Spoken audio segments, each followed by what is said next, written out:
Giant paella ala Cordillera ibinida sa Farmers Month celebration sa Baguio City.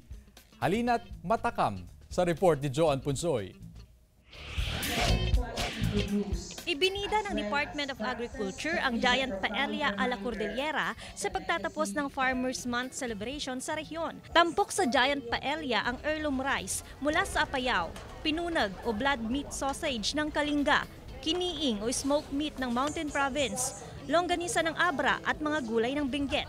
26 na national at international chefs ang nagtulong-tulong para maluto ang putahe. And for me, parang paella kasi medyo malapit sa Cordillera dahil malapit siya sa sistema natin pagwawat-wat, di ba? Parang it feels like a Canyao today. Layon ng mga programang ganito na matulungan ang mga magsasaka na may diretso ang kanilang produkto sa mga restaurant na hindi nadadaan sa middlemen. Sa pamamagitan nito, mas malaki ang kikitain ng mga magsasaka. Meaning we will continue to bring chefs and restaurateurs up to the Cordillera so that they can understand the situation of the farmers. No?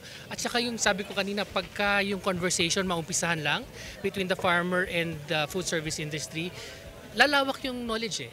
Kakasya raw ang 1,500 individual na kakain sa Giant Paella na kuhang-kuha ang Cordilleran flavor ayon sa ilang nakatikim. Tiniyak naman ng Department of Agriculture na magiging available sa publiko ang heirloom rice. Maglalagay rin daw ng mga cold chain facilities sa mga probinsya para masiguro ang supply nito sa merkado.